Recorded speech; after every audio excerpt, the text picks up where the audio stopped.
Hey guys, so here's my extended cut video. I know the last two videos I talked about my comparisons to Amberlynn Reed. But today I want to talk about something a little bit different. I want to talk about fear.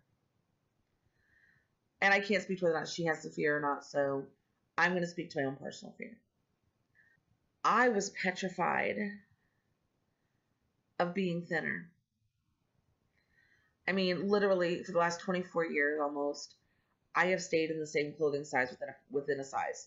So 24, 26, I hovered between the two of those for the last 24 years.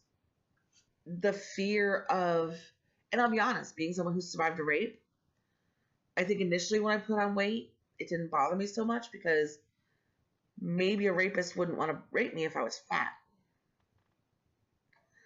So I really didn't do any work at first, honestly, because the fear of being raped made me feel like being fat was okay for a little while. And what I didn't understand at the time, but I understand now, is rape has nothing to do with sex or any of that. It has to do with control. It doesn't matter how fat you are, you can still get raped. So that was bad. And then after that, my self-esteem was the issue. I was with an abusive husband, and that took me a super long time to overcome. And just about the time I think I was overcoming it, I had met another guy, we were married, and I found he was cheating on me. But he told his whole family that because I was talking to a friend of mine because I was miserable, and my friend happened to be a dude, that I was sleeping around on him. So it came out that I was sleeping around him, but I never was. And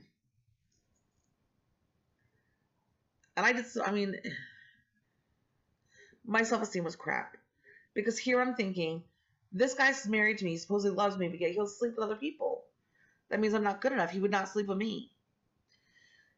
And, people who believe that I cheated on him, have at it, y'all. Didn't happen. And then, so my self-esteem did not come up again for a while from that. And then my ex that had abused me before that came back and apologized, said all the right things. And actually, that was when I started building my self-esteem, as weird as it sounds. We still had major issues, and he was still very verbally abusive to me. But somehow, that time around, I had some really great friends. This one girl, Kiki, I'll call her Kiki just because she doesn't want her real first name, but she goes by Kiki sometimes. So if someone knows me, knows her, they know what I'm talking about. We met outside in the smoking area, and funniest girl, biggest personality you ever met in your life, but one of those girls who loves with 100% of her body. She's a little thing, but she uses every inch of that body to love on people. And she became one of my cornerstones. Then I went to another job, and I met this girl, we'll just call her A. And we would talk, and we had so much in common. And just, she had overcome some stuff, and she was such a survivor. She was struggling with the fact that her and her husband wanted to have kids, but they were having troubles. And they gave me hope that if you keep your head up and you keep your head on straight, you can do anything. And I don't know if they even know they've done this for me, and it's okay. And even today, we're still friends on Facebook. I still talk to them sometimes. And I watch their posts. I always check their pages to watch their posts. Because they are an example of what strength does. Even when they feel weak, I see their strength.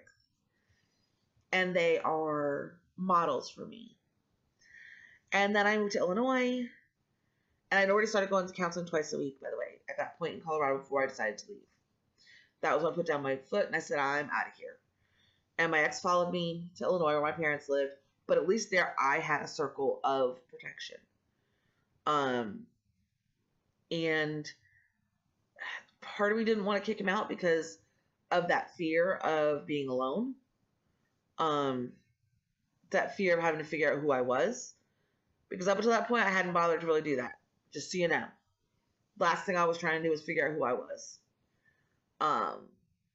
And honestly, although I worked on it somewhat, I really didn't figure it out until my kids moved out. Last September, October. So, yeah, it's been a trial by fire and a baptism by fire as well. But, thing of it is, the fears that I faced in this weight loss journey, overall, they're really like nothing. It's just stupid confidence issues. And I'm tired of having confidence issues. I'm tired of thinking that I'm not worthy of doing something or having something or being something. Once I get back under 300 pounds, I am going to start looking for a job. I don't want to do it before then, just because my back. I want to give myself a chance to possibly be able to succeed in a job.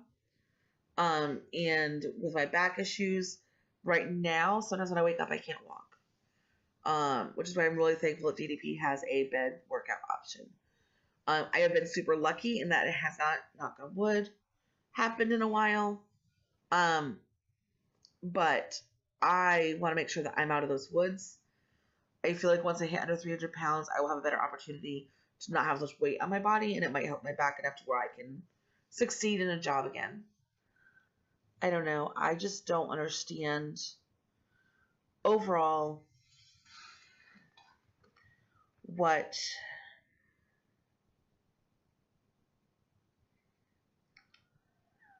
it is about fear that paralyzes us so much.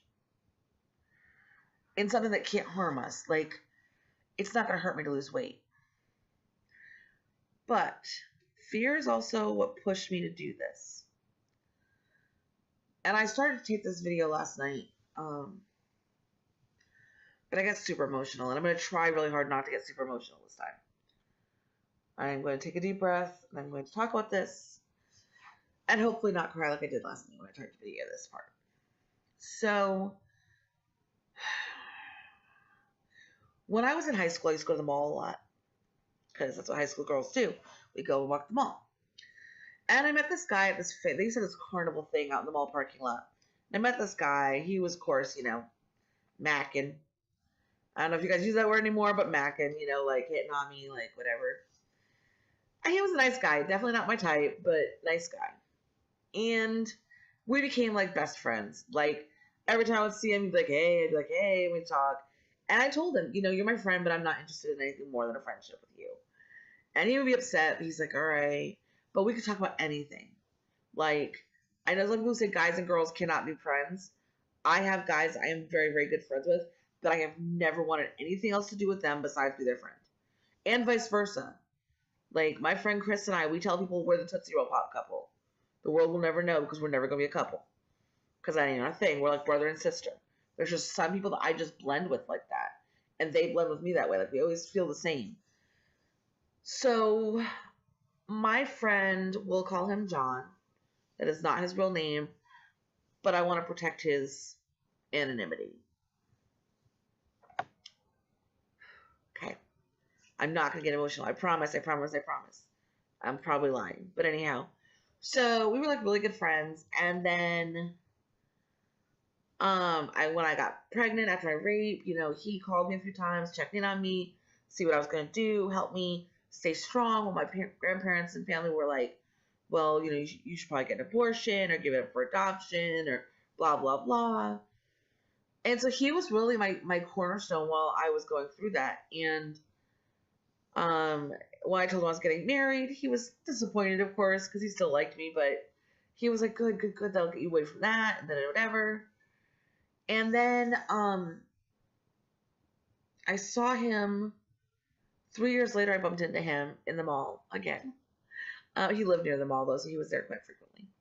I had my son with me and my daughter, and he was telling me that he had a girlfriend or a wife, and they were trying to have a child. And I was like, wow, that's great, So, we lost touch, and the internet wasn't a thing back then. I think I got my first computer with internet, like, after I lived in Georgia. So I guess it was kind of a thing, but Facebook definitely wasn't a thing. So there really wasn't a way to, like, message somebody. I mean, there was, like, ICQ, I think, or AOL. I didn't have AOL. I had something else, Netgear or something like that.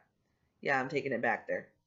Anyhow, so I had said, oh, we should get together sometime. I'd love to meet your girlfriend or wife, whatever she was. And he was like, yeah, we should. And then my son started to fuss because he was 3 and or 4, and that's what 3 or 4 year olds do when you stay still too long. And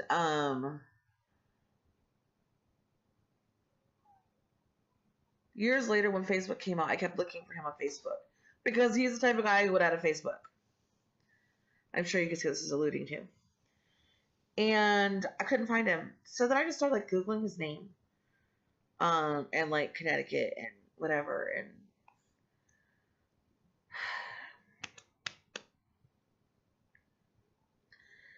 and a news article came up about him,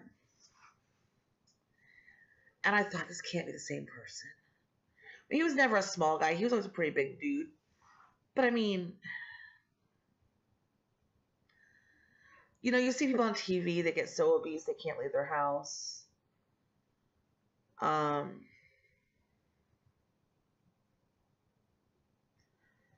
that's what happened to him. And the news article talked about how his neighbors hadn't seen him in a few months, but nobody checked on him. His son was living in the house with him, it said. So obviously he had achieved his goal and had a baby, which is great. And he died alone. Probably a heart attack or something like that. But what upset me was they interviewed his mom, and his mom said that she asked that they please not do this article, not mention the circumstances in the article, to respect him. And since I was reading the article, obviously, they decided this was a way better story than showing respect to somebody who passed. Because they had to take the wall of his apartment out in order to get him out of the apartment.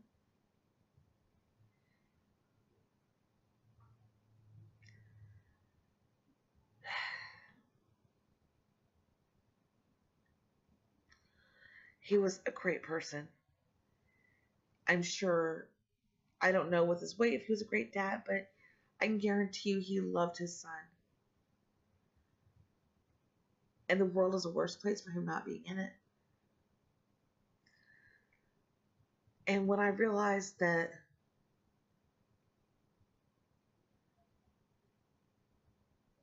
your weight can kill you,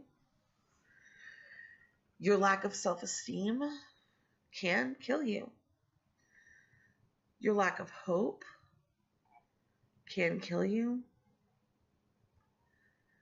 I decided I needed to fix that because he didn't deserve that. He didn't deserve to be dead and not have anyone notice. He didn't deserve to die alone. He did not deserve to have neighbors not care about him so much that he didn't leave the house for months and nobody noticed.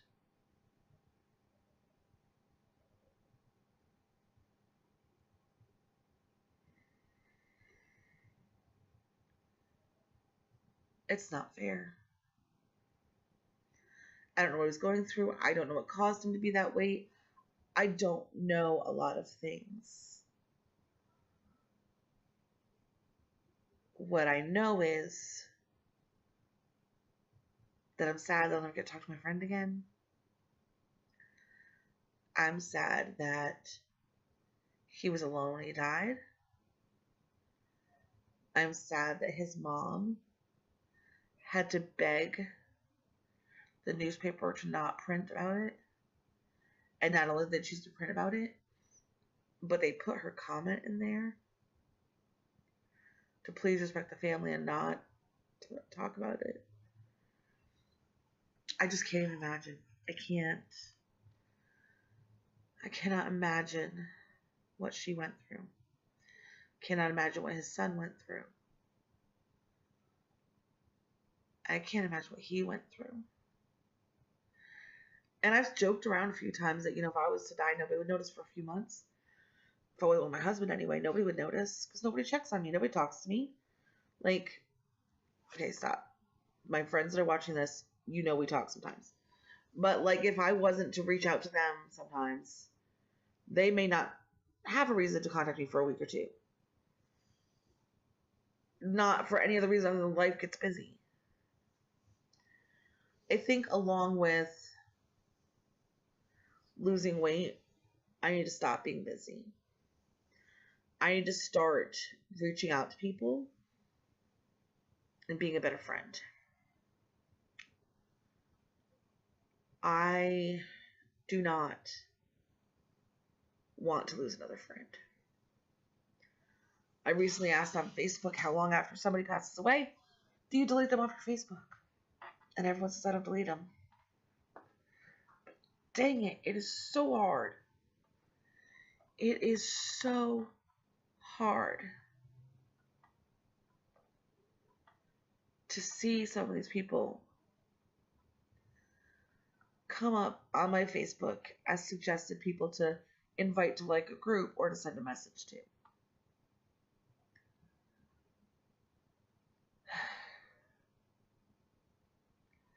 I'm too young to have this many dead friends.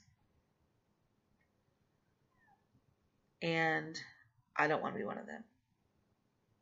So that's what I'm doing.